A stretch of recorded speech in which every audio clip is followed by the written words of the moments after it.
Thank you so much, Laura. I am the ego win here to close out their Rumble stage. But with that victory, as we said, it's EG locking a spot into the top 4 alongside RNG and T1, which does mean that there's only one spot available in the knockout stage, and it's left to be decided between G2 and PSG throughout the remainder of the day. Now, if RNG beat PSG, then G2 will be the 4th team into semis. And so they can rely on, to some degree, the best performing team in the tournament so far to maybe push them over the edge. G2 fans are like, thank you. Thank you so much, EG, for making the rest of our day so much less stressful. Because now, not only can EG just, if they win over, EG guarantee their own fate, but also, even if they do lose that, and PSG Talon actually beating RNG seems not super likely.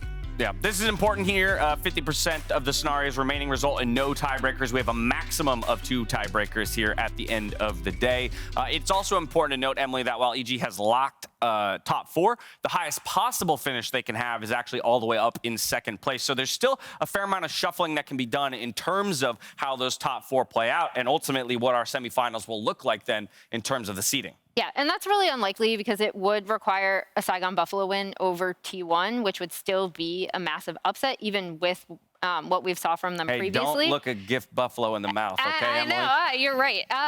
But I think the big thing that I know we've highlighted constantly, just ignore Didn't land like I thought it would.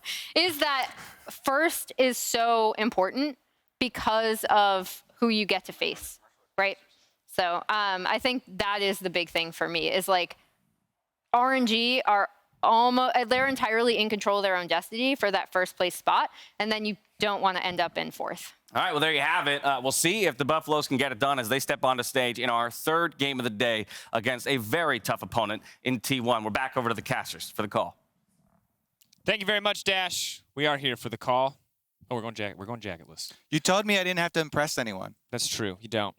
Except for Mark Ruffalo. Mark Ruffalo, if you're watching. Should we do a chant? This is your legacy. Mark Ruffalo, thy power as Hulk actor. Blessed be thy hands. Grant VCS the power to upset. I don't know, man. I'm not good at this.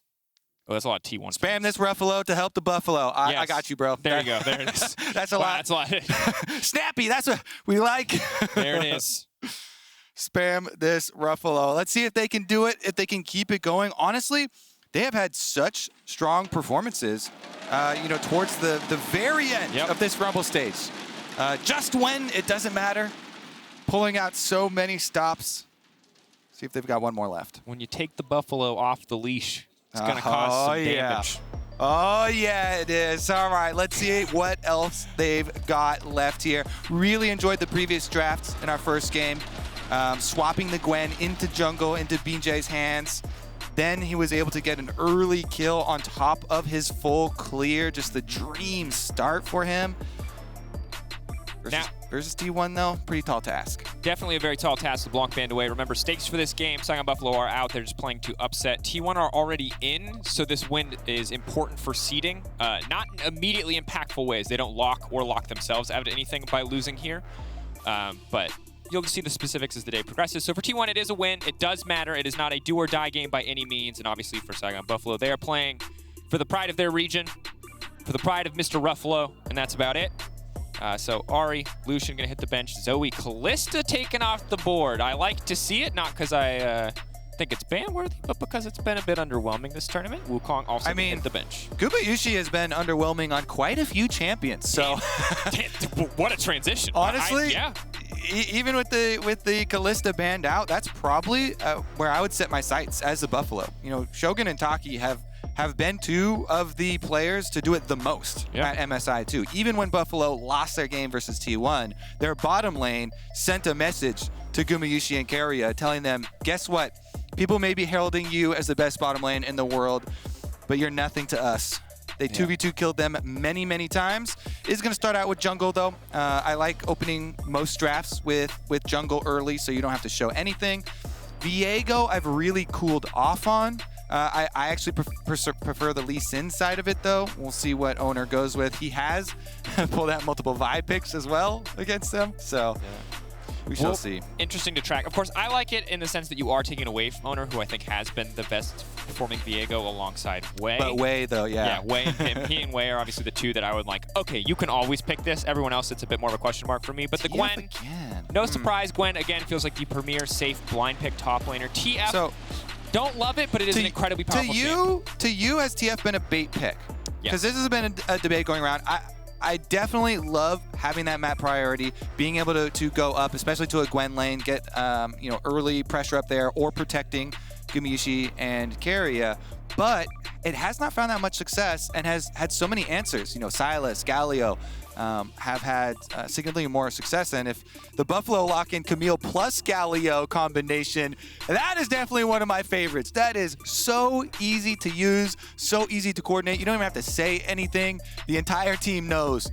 Jump in, go straight towards this Camille Galio combination. You will be able to delete a carry. Yeah, now we can see Xayah would be the best possible It's answer one of the to few this. that has anything to say about that combo. Exactly. It's like, please let me get my R off. Well, and I think this makes the Viego better as well, this combo on the opposite side, 'cause it's so much more likely that you just blow someone up to start the fight. The Viego get resets and keep things going, and we've seen Viego's opting for more tanky builds. Obviously, Divine Sunder into some sort of tanky item. Some people with the more aggressive Death Stance option, some people with the less aggressive Dead Man's Plate. But Ezreal, Rakan now going to get taken off, wanting to limit some of the defensive options from the side of Saigon Buffalo. But I would love to see something explosive. We know we have the Saigon Buffalo topside, or at least can assume that we do, short of the Galio support pick. But I would really love to see some crazy aggro bot lanes up against Gumayusi and Keria. I mean, Tristana is floating around here. With the Ezreal ban, though, Kai'Sa following up on these combos is always great when you have dive. Kai'Sa, one of the best to go with turbo dive. Senna's probably a better ban to take away. I really feel like there's so much you can do with a Senna, and you could even flex around this Galio too.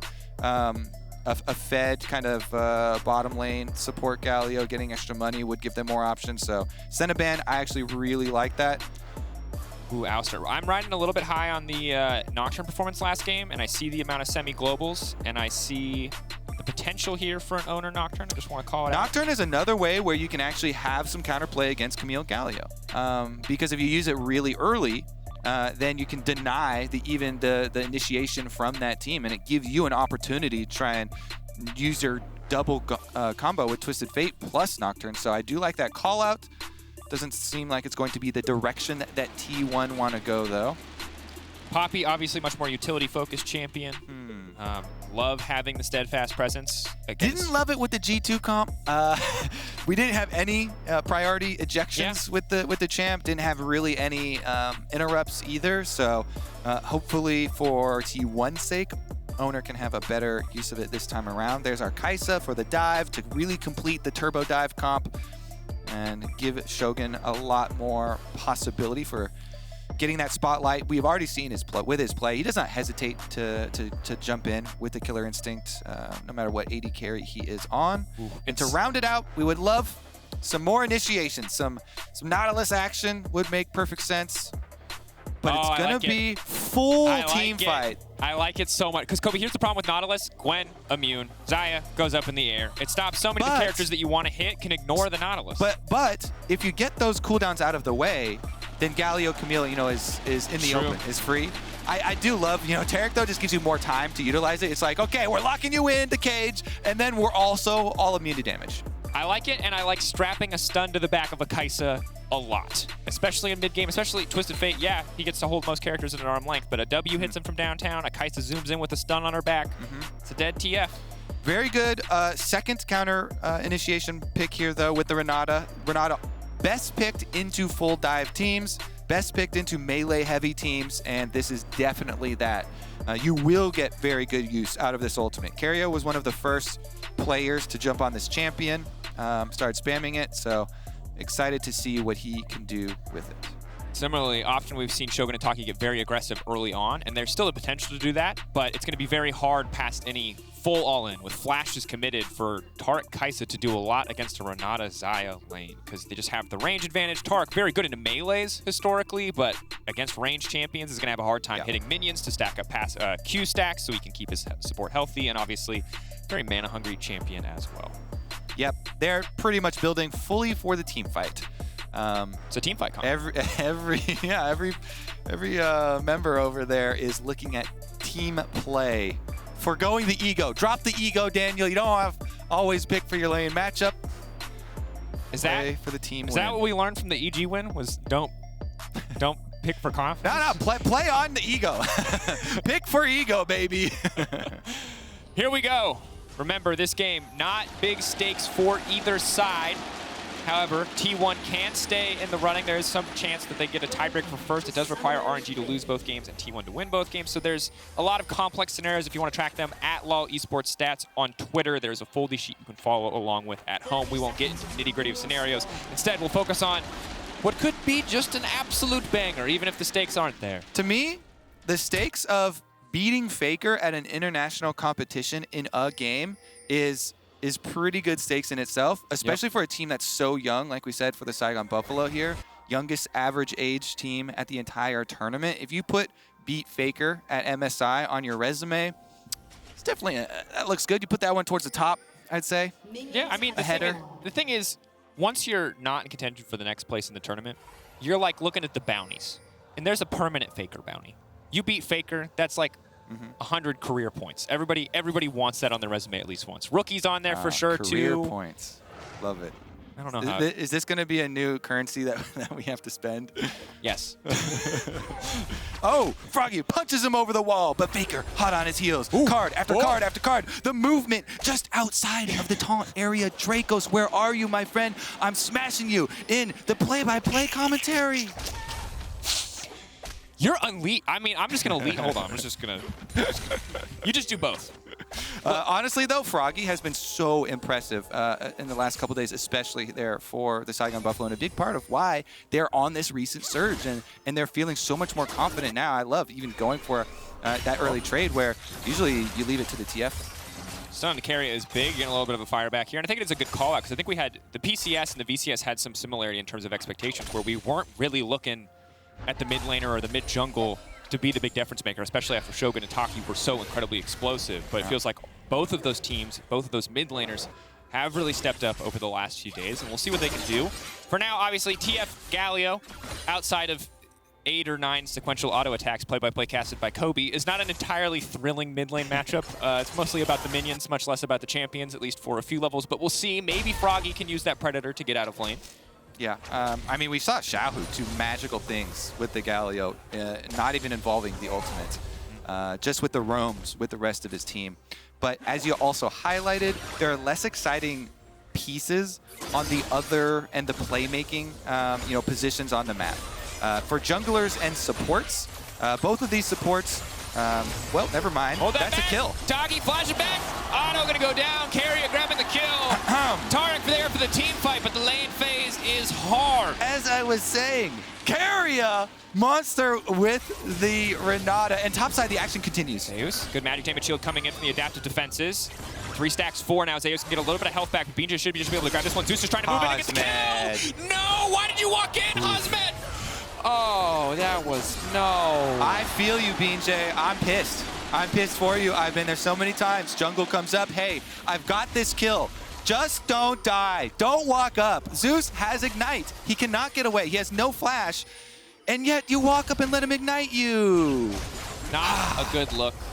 I feel that so, Zeus. man. But Hasmed, bit of an it moment there. Sadly, good news is the Viego has been snowballed. He's ahead in camps, and now he's got a kill as well. Perhaps they can go for the rinse and repeat here. A little bit of redemption. Hookshot wall dive in. Zeus quick on the skip and slash to walk away. Oh man, the movement. He just walks between them. Sup, clown? I'm gonna school you again. That's what. For a proc. Zeus. There's not enough movement for that one. He was good. He went back in for round 2. Kobe. What is happening with the top laners in this game? I love this. So, our theme of drop the ego, yeah, not going to be the case. Every lane but top lane, yes. But top lane, the ego is alive. Hasmed walks back in for no reason. I think Zeus walks back in. I think even top laners would agree that top laners have the biggest ego in League of Legends. It's either that or AD carry, I feel like. I think we need to get a poll up.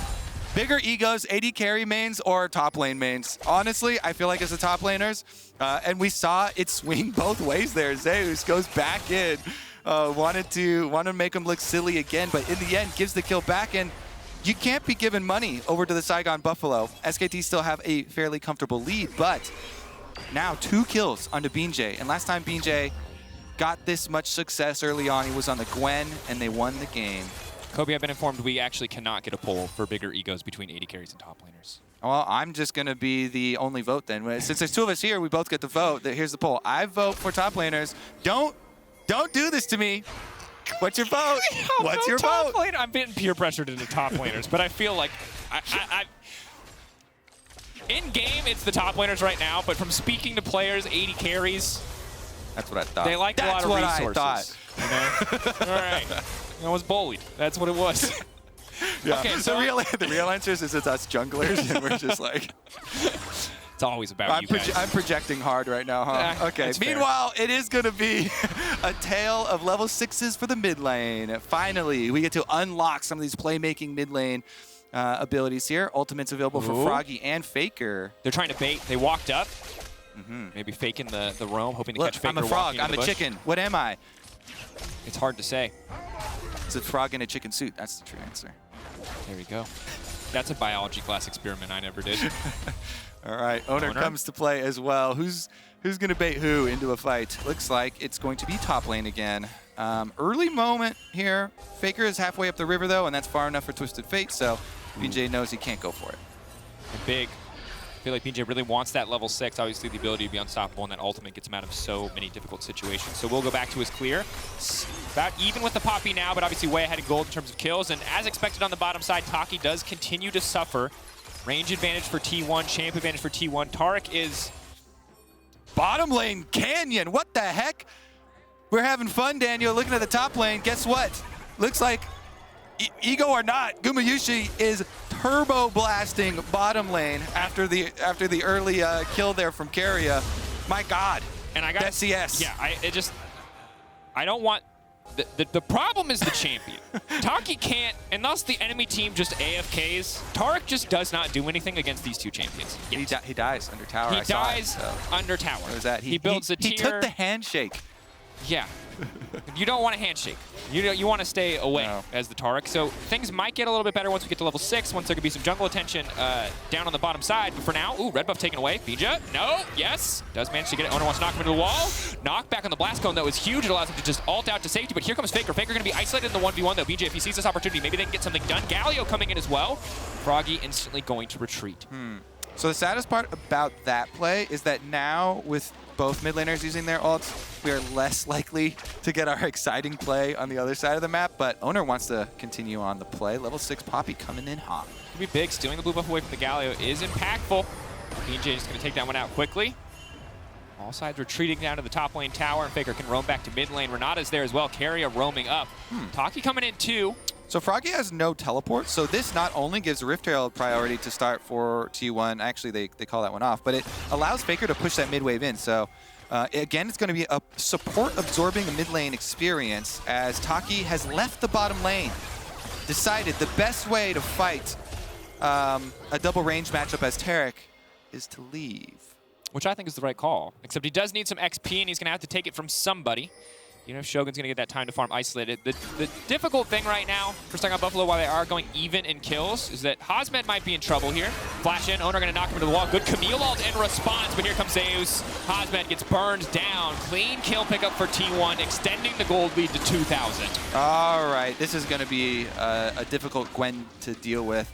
The biggest problem, of course, is still going to be bottom lane. Gumayusi here on the Xayah for the Buffalo to deal with, but it's not going to make matters any better for the Buffalo. And Zeus is going to be able to get at least one turret play. Gwen's actually really good at taking them. Stun. Sidestepped. Guma still stepping forward. He just does not care about the Taric. Taki, though. Comes BeanJ. Maybe they can get something done. Guma very low, but he has the heal, he has the flash, he has the ulti. There's just no way you can kill the Xayah. Yeah, very, very confident movement here from Gumayusi. No extra threat from that Taric, so able to fight them off. And they retain vision control of the dragon. Not gonna, overplay their hand, but it is gonna be another shove in here for the T1 bottom lane. And I mean, Shogun has very little mana also to stick around with. It's hard for him to clear waves. Galio, though, Galio roaming halfway down. Maybe Froggy can cover something. BeanJ goes straight in. He's got flash ult. Shogun really doesn't have enough mana, I think, to, yeah. It's too much counter. I mean, this is, again, why we love tracking meta here at MSI. If so many teams are going teamfight dive, then the teamfight counter dive and disengage comes in big. If you've got Renata and Xayah, it's basically the premier counter initiation bot lane duo. Xayah can have safety with her ult, and Renata can make you start hitting yourselves. Yeah. Or each other. Yep. I mean, the thing right now, Kobe, is that the kill traits have felt relatively even. And admittedly, top side was super bloody, but also super messy. But bot side is just building such an individual crushing advantage. And yes, BeanJ is strong. 2-0-0, ahead in CS. TY MasterCard. But MasterCard, as you're highlighting now, that's a gale force for that Xayah. Keria and Guma are going to be such a massive, massive problem for Saigon Buffalo to deal with. We know that their composition is built for team fighting, but the way T1 is playing right now, their lead may be insurmountable before we even get out of the laning phase. I for sure would bet a large sum that the first Gale Force from Gumayusi is used towards enemy champions, not away from them. It is used for the burst damage. Let's take a look at this one, though. I might be eating my words because Brush Gank. Keria. Smells him. Smells What's up, Viego? You know, I think Viego would have like a rotten kind of smell, you know, all that undead action going on. I thought he'd be kind of scentless, but that is a good point. Yeah. Keria, the fact that Keria can smell that through the gas mask, though, is very like he has to be very stinky. Actually true. Keria. What else can he smell? That's the question. Another handshake knocked into the wall. Hasmed. Ooh, so much burst damage. The Camille in trouble now, but they're kind of out of damage at this point. Taki coming in. Is he going to be forced to use the ultimate? FLICKR coming into the backside. Hasmed going down, but are they going to focus on Taki instead? Level 6 Taric. Got him. He will back away, but now it's just more free time for Guma to farm on the top side of the map and take a few more plates. FLICKR with the hand of Midas here. Gold card turns Hasmed into golds for himself. And that's the easiest kill secure that we've seen all day. Yep. Oh, Keria.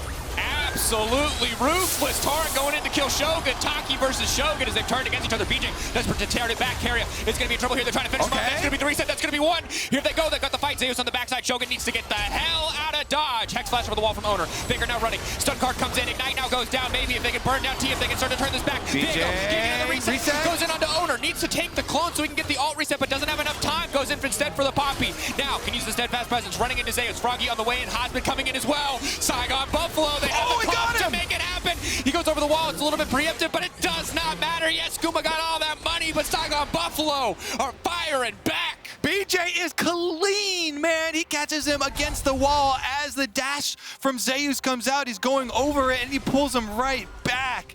Huge stuff here for the Buffalo. Some life still left in them. 5,000 gold lead for T1, but the Buffalo keep on swinging. Here's a handshake from Keria. It was a great start to the fight for T1.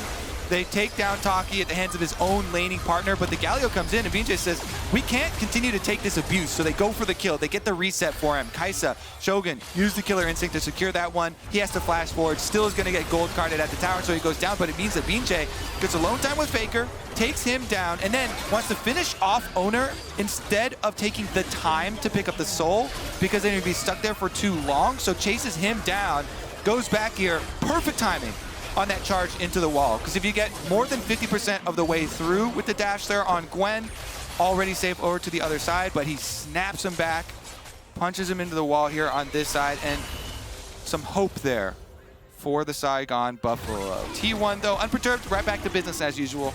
It's still a 4K gold lead, but it does spark a bit of hope here for Saigon Buffalo and the VCS. They continues pushing on the bottom side. Obviously, no surprise to TF individually ahead, as he is going to generate a lot of money. Also has the kill advantage. But essentially, we're just waiting for Viego. Where the Viego goes, Saigon Buffalo can potentially win a fight. If he is not there, things are very rough. This is a true test of Viego as a champion, you know. This one, I feel like, if he can pull this off and do some reset 1v9 action, then I'll be a believer forever. Because this one is looking so heavily T1 sided. FLICKR does have ulti available, uses the spell book there. Mid lane, not gonna find that one. Taric, very unassuming, and Gumayusi has been pretty confident in his positioning and movement with this champion. So unless you're going to go with the flash, not going to get anything out of him. Yeah, I'd also have to double check, but as he did go Inspiration Secondary, I'm not sure if free boots made their way into that, but that is an extra 10 movement speed, which is all the difference when the only CC you really need to worry about is a Taric walking at you with stun. So the little things. FLICKR and Guma, though, you can see well ahead of the rest of the map when it comes to gold. BeanJ, the only member of Saigon Buffalo in that top 3 in terms of value. Stun gonna go in. Guma now has to dash out. The Gale Force back to safety. Healing as he walks away, but that's the knockout from Poppy, stopping the Galio from attending the fight. I actually love Poppy. It's so hilarious to watch these ejections. Sir, you have had too much to drink. You must leave. That was the biggest leapfrog I've seen in a while. Straight back to base. BeanJ wants to go for the dive, though. Stun over the wall. Still has his ult. Okay. Ooh, so risky, though. Have to be careful. Poppy on the way, and they're going to try to get this one going. Taki needs to get in the middle of the team to give them the invulnerability. That's Guma going to be shut down. Now he's turning into Xayah. BeanJ off to the side, the one that you need to keep your eye on. Unstoppable again as he retreats. Saigon Buffalo, they managed to get out with one, but BeanJ, is he going to turn this back? FLICKR, can you afford to be there? The Gwen now coming in. If they finish FLICKR and get the reset, but Oner says not today. He is the bouncer, and he will stop you from getting into that T1 back line. Hasmed now going forward, wants to finish Keria. He's so desperate for blood, but he just gets cut down. T1. Say not today. You may have won a team fight, but you can't go diving between turrets against us. FLICKR with the Twisted Fate ultimate chases them down for the extra kills. And T1 right back on top. They've got full control of the map as well. Rift Trailed recall going off. They're just honestly waiting for more objectives to arrive to the map so that they can take them. Here's another look at it, though. They go for the full combo inside because Gumayusi already used his ult. But even the Renata combination here gives them a little bit of extra time to survive. And the Buffalo have to use everything to get out from between their 2 towers. So then when FLICKR goes back in, there's no stun ready for the Taric. BeanJ already had to use his ultimate to exit, and so they get picked up. Good dodge there from FLICKR on the stun. Keria as well, being able to get away from the Camille right behind him, just to the end here. In the back of that Raptor pit, dangling. And the big thing, too, there was that Taki was not able to get to Shogun with the ultimate. Aura was not able to hit him with it. So yeah, 2 of his teammates standing strong. The Kai'Sa instantly blown up on that tower dive. So even before T1 started to clap back, it was already just an even trade. That said, now the Herald comes out. Zeus locked up for a brief moment with the taunt. BeanJ from over the wall, though. He's not tanky enough. T1 beaten down. That was the sole strong member of this lineup. He has been eliminated. Now T1 can keep this push going if they so choose, but we'll just back off after taking that tower. A hard time keeping track of these Taric ultimate circles as well. It's fine. When was the last time you really saw a Taric? Key members stepping out of them. Looks like their own team even having a hard time keeping track of them. And T1 going to push through for it. So 1 secondary turret left on the map. That's about it. Pull back. That taunt not going to do anything. Snare, stun not going to connect either. It's FLICKR on the backside. They're going to try to turn and burst him. But the Viego just now respawning. Taric circle coming down. Now he's invulnerable. Hasmed. Oh no, the Kai'Sa just getting punted out. Oner trying to finish the job. Hasmed must wake us out. That's the aggressive Gale Force you were waiting for, Kobe, because it's a double for Guma. And the Dragon's still 40 seconds away. Zeus playing with him. Stun, not going to connect. Gwen, immune handshake coming out. Oh, fist fight! Taki! BeanJ's just beating the hell out of him. He's ignited. He's burning. Oh, he lives, Zeus! Death at the hands of his own jungler. Zeus ticking. Zeus standing. T1, they're just putting on a show. I like the show, honestly. Pretty good. 16 kills here for T1 at 18.5 minutes. Quite a nice pace for them. Froggy trying to start this one out, going in for Buffalo. I mean, you're just going in with a Justice Punch is very easy to kite back, though, so there's no surprise movement there. He gets left in the back for Gumayusi to pick up while FLICKR goes for more. Gold card onto Hasmed. They stun him into the wall. Then Taric ultimate, they kind of kite it out. Kai'Sa ejected, so there's no extra damage, and as you said, Guma got to use his Gale Force forward, gets his kill, and T1 wanted a bit more. Zeus has had some pretty clean movement, dodging out to the side. That Renata ultimate setting him up for a double kill, and then what HP is this? I reckon 7. I've seen quite a few health bars in my day, maybe a little bit less, maybe 4 down there for the lowest health, but damn, that's the level of analysis we all aspire to. You just know. You just look at a health bar, you're like 7 HP. I can look at that dragon and say 603, 360, 74, but that's less analysis and more reading because they put the number on there for you. Which I'm glad that they did. That's a positive change. No, yeah, especially for junglers. Yeah. All right, well, Here we go. dive opportunities aplenty for T1. The last bastion for the Buffalo. Baron is up though, so no dive today. Retreat, recall, go to Baron. You've got plenty of wards leading up to the Baron. And this is the last hope for the Buffalo. Here we Miracle Baron counterplay. go. Team fight composition. Double Divine Sunderers. Kai'Sa on 2 items. The potential to collect a lot of money. That said, Keep going. They're going to get some divine intervention with their divine Mark Sunders. Ruffalo, hear our prayer. Grant these bold players the power to outfight.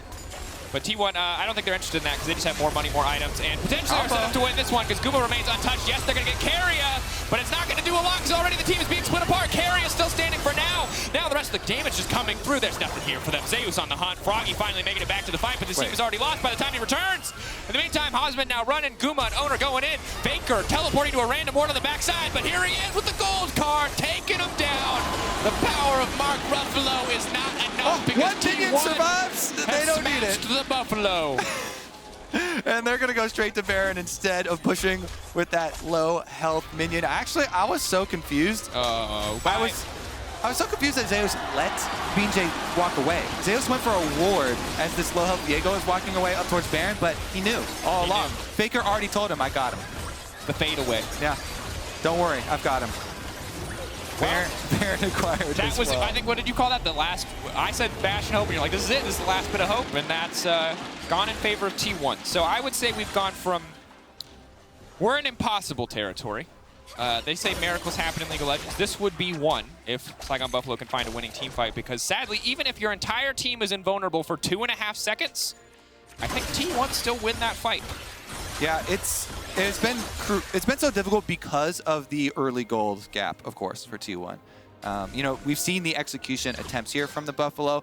Camille, Galio combination, you keep them in there during your Taric ult, but these ones have felt like, man, we need to squeeze a few more seconds out of this Taric ult. They're going to need to be immune for quite a bit longer. Yeah. Oh, man. Some like OG Divine Shield action here, like 20 seconds or whatever of invulnerability.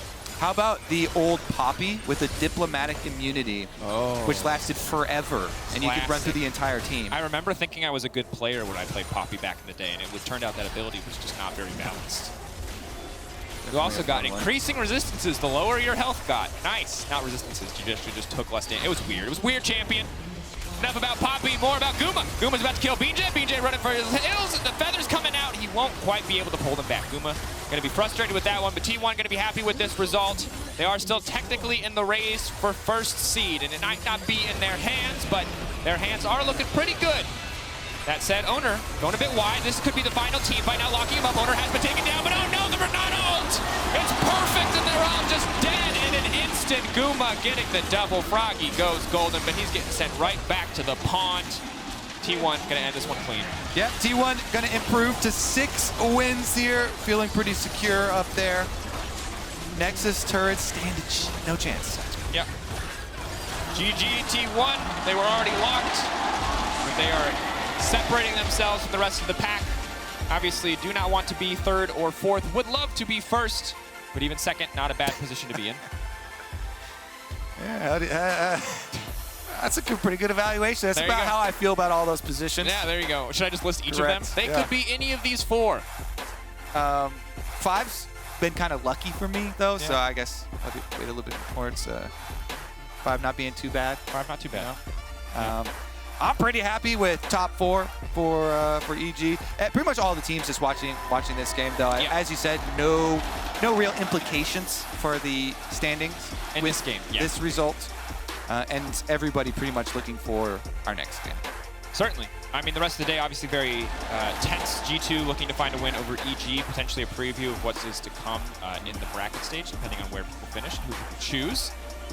Additionally, PSG, RNG. If RNG win that one, G2 are through. If RNG lose that one, G2 need to fight for their life against EG. Makes that one a do or die. So a lot of stakes as we move later into the day. Our first game of the day wasn't as important for Buffalo. Third game of the day wasn't as important for T1. But now it's all stakes for the rest of the day. Unless, of course, PSG lose, and then there's no stakes, and it's happy, fun. I would argue that the first game of the day was incredibly important for Saigon Buffalo, just because they've really left an impression on the international audience. This is the first international tournament we've had with Vietnam back in quite a while, and they're the second place team coming from VCS. So there was a lot of baggage with this showing here, and for them to get multiple wins and getting some upset wins over Pool 1 teams, huge stuff. I'd say successful appearance from them. We mentioned multiple times how young this roster is too, so plenty of room to grow. Yep, that's Saigon Buffalo saying goodbye on stage. Of course, it's such a good thing to highlight too, because I think so much of the VCS and so much of regions like the PCS or the VCS are super top heavy, but they've shown the talent runs deep. Made a good showing. We'll see what they or GAM or any other team can do in the tournaments to come. For now, up next, an RNG win locks them first seed. We're going to see if they can do it after the break.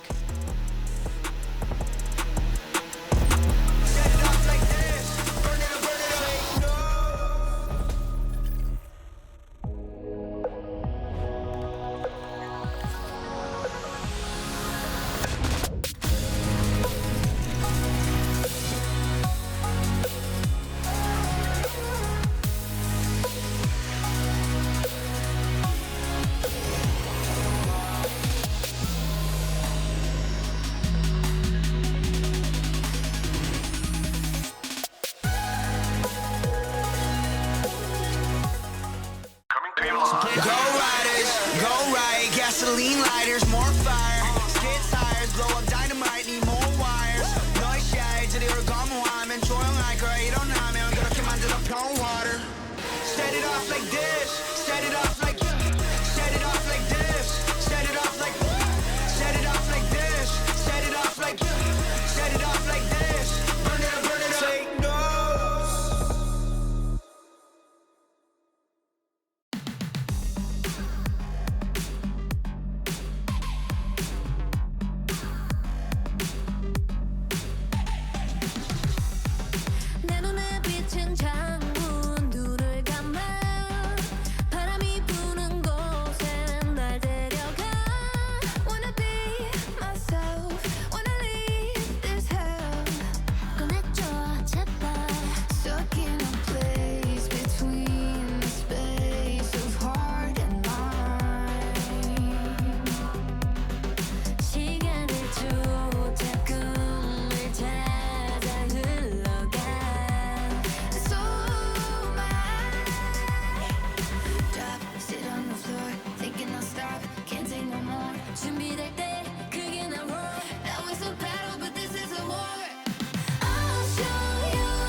And I'm not, 'cause today I'll show you what I'm made of. Rise to the occasion.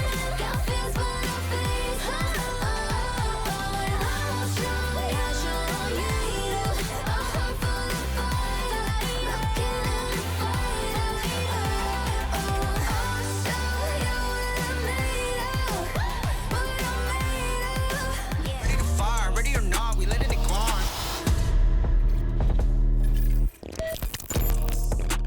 Welcome back to the State Farm Analyst as T1 pick up the win and put themselves into solid position when it comes to seeding in the knockout stage. And we are very, very quickly moving through our possible tiebreaker scenarios. We'll walk you through a bit more of those in just a bit. But fairly dominant win here over Saigon Buffalo. How are you feeling there, Chronicler?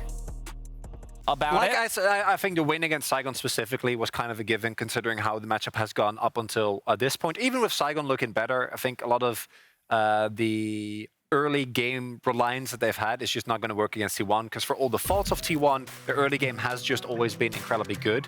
I'm just happy to see the team play with fun. A little bit too much fun in this specific skirmish, as like the overall theme of that was not very good for them, but they're fighting, they're skirmishing, and they just look kind of freed from a lot of the pressure that has plagued them, even if the decision-making is not necessarily as clean as you would like to see, ideally. I love seeing it. I think it's highly entertaining. It's like super fun. I love this T1 team. They're like one thing we haven't been able to talk about them as much until these past two games is just what a fun team they are to watch on the Rift. I know watching with you backstage though, there was a lot of like the previous Gen G rant creeping in as you were watching. I was like, is he gonna do a rant on T1? I wouldn't. And how they're having happy games. But yeah, I mean, it's just great to see them back into form. Once again, it's the second Poppy pick we've seen. I really like it. I'm a big fan of the Poppy pick. When it comes to some of those moments where maybe they're playing a little too happy, one jumps to mind is that top lane Zeus just playing with absolutely no fear that he should have, and he goes down.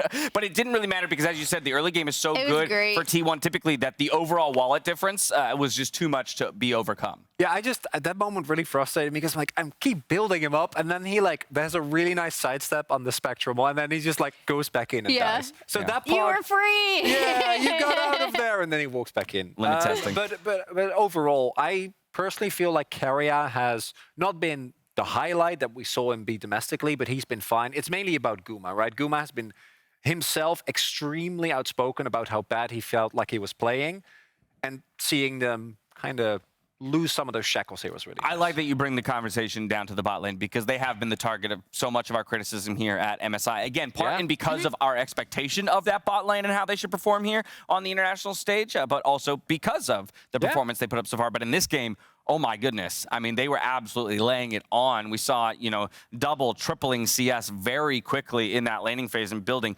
massive advantages. Yeah, look at that. Goal difference at 15, 1.8K. These are more of the numbers that they were putting up in group stage, right? Like when we saw them.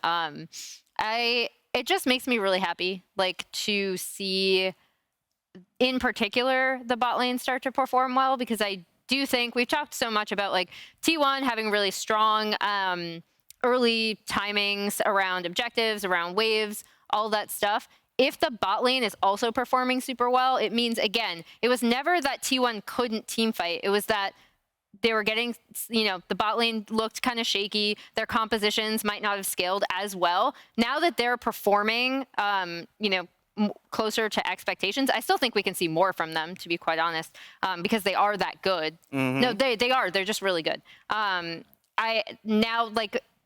it changes more to a 5v5, 5v5 scaling teamfight compositions, that makes all the difference as well.